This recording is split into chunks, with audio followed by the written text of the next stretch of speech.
Hello mga idol, shoutout na pala sa inyo lahat. Muling nagbabalik at yung Graphic TV.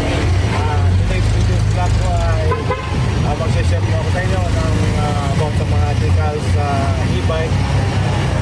Pinababansin nyo, ito po yung kakabitan natin. Kaya sa mga baguhan lang na gusto matuto kung paano kabit ng manualing, ay panoorin lang ang ating video para makakuha ng guide. Huwag niyo pong kalimutan mag-like and subscribe. Ito lang sa RTY Graphic TV.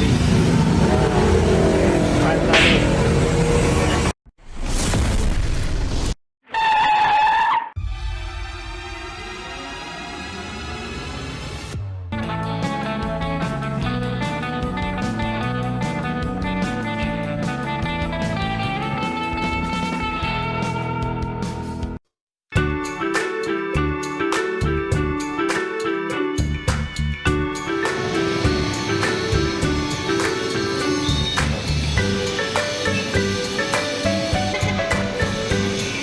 Anong masasabi mo sa e-bike mo? Okay lang, lagyan natin ng pangalan.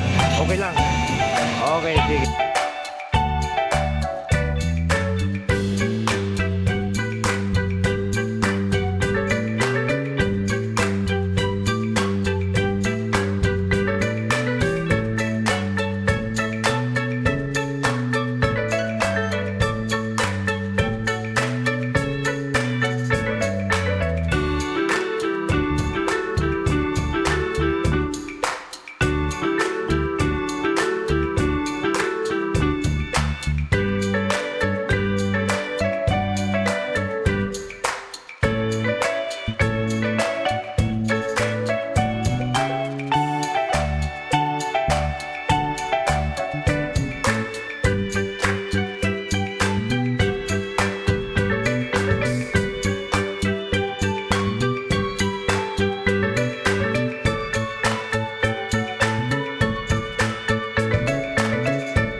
Madam Rima, ano pong masasabi niyo? Okay lang ba yung ginamit natin o mayroon pa kayong dadagdag na sticker? Okay na yon. Okay. Okay, thank you sa tiwala. Kaya nga pala, ito yung mga Viewer. nagpagawa ng mga viewer natin na nagpagawa ng kanilang mga jacket saka sticker. Shout out din kay Atripa. Okay. Hindi mo sa e-bike mo, Lucky Boy. Okay ba? Ayun. Okay daw yung kanyang e-bike at nilagyan natin ng private family use only para daw kahit saan sila pumunta ay makakarating sila.